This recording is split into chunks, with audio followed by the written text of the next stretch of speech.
Hello বন্ধুরা, আসসালামু আলাইকুম। কেমন আছেন সবাই? আশা করি ভালো আছেন, সুস্থ আছেন। আজকের ভিডিওতে আমি খুবই গুরুত্বপূর্ণ একটি বিষয় নিয়ে আলোচনা করব, সেটি হলো ম্যানথল ক্রিস্টাল। আপনারা আমার হাতে যে বোতলটি দেখতে পাচ্ছেন, এটি হলো একটি কাঁচের বোতল। আর এর মধ্যে যে উপাদানটি রয়েছে সেটি হলো ম্যানথল ক্রিস্টাল, অর্থাৎ ম্যানথল দানা। তো আজকে যে বিষয়গুলো আমি আলোচনা করব, যে ম্যানথল ক্রিস্টাল অর্থাৎ ম্যানথল দানা, এটির ব্যবহারের উপকারিতা অর্থাৎ এর কাজ কি, এবং ভিডিও শেষে আমি দেখাবো যে এটি কিভাবে ব্যবহার করতে হয়। সেজন্য আপনারা পরিপূর্ণ ভিডিওটি দেখবেন, তাহলে আপনারা ম্যানথল ব্যবহার সম্পর্কে পরিপূর্ণ ধারণা পেয়ে যাবেন।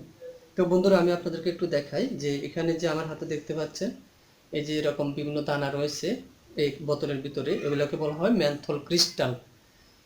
এখন এই ম্যানথল ক্রিস্টালের কাজ কি? যখন আমাদের সাইনাসের সমস্যা হয় বা বিভিন্ন কারণে নাক বন্ধ হয়ে যায়, নাকের হাড় বৃদ্ধি পেলে নিঃশ্বাস নিতে কষ্ট হয়, বা নাকের ফলিস হলে যখন নিঃশ্বাস নিতে সমস্যা হয়, তখন কিন্তু এই ম্যানথলটা যদি ব্যবহার করা হয় খুবই উপকার পাওয়া যায়। কিন্তু এটি ব্যবহার করলে হবে না, কিভাবে ব্যবহার করতে হবে, দিনে কয়বার ব্যবহার করতে হবে সেটিও জানতে হবে। সেজন্য আপনারা আশা করি পরিপূর্ণ ভিডিওটি দেখবেন।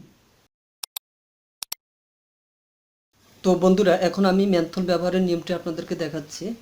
যে প্রথমে এরকম একটি পাত্রের মধ্যে 250 মিলিলিটার বা 500 মিলিলিটার পানি নিয়ে এই ম্যানথলের কয়েকটি দানা, 3 থেকে 4টি দানা এখানে দিতে হবে।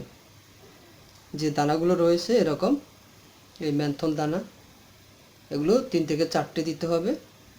দিয়ে তারপর আপনাকে এখান থেকে বাপটি টেনে নিতে হবে। তো বাপটি কীভাবে টেনে নেবেন সেটা এখন আমি আপনাদেরকে দেখাবো। যে যখন এই গরম পানি, এখানে যে পানিটা আমি নিয়েছি সেটি হলো সিদ্ধ করা গরম পানি। এই গরম পানির সাথে ম্যানথলের দানাগুলো দিয়ে তারপর বাপ নিতে হবে। তবে বাপ নেওয়ার আগে একটি কাজ করতে হবে, সেটি হলো যদি আপনি এভাবে মাথাটাকে ডেকে রাখেন তাহলে নিঃশ্বাস নিতে সুবিধা হবে, কারণ তখন বাপগুলো বাইরে যাবে না, যার কারণে আপনার ম্যানথল বেশি পরিমাণে আপনার নাকে এবং মুখে প্রবেশ করবে। একটা বিষয় অবশ্যই মনে রাখতে হবে, এটা নাকে এবং মুখ দিয়েও টানা যাবে, এবং নাক এবং মুখ দিয়ে যখন উভয় দিক দিয়ে টানা হবে তখন বেশি উপকার পাওয়া যাবে।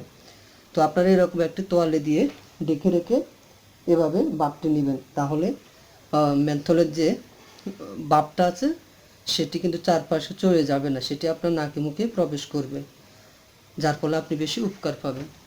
তো বন্ধুরা, আশা করি ভিডিওটি আপনাদের ভালো লেগেছে। ভালো লাগলে প্লিজ অবশ্যই লাইক, কমেন্ট এবং শেয়ার করবেন, এবং নতুন ভিডিওগুলোর নোটিফিকেশন পাওয়ার জন্য সাবস্ক্রাইব করে অবশ্যই সাথে থাকুন।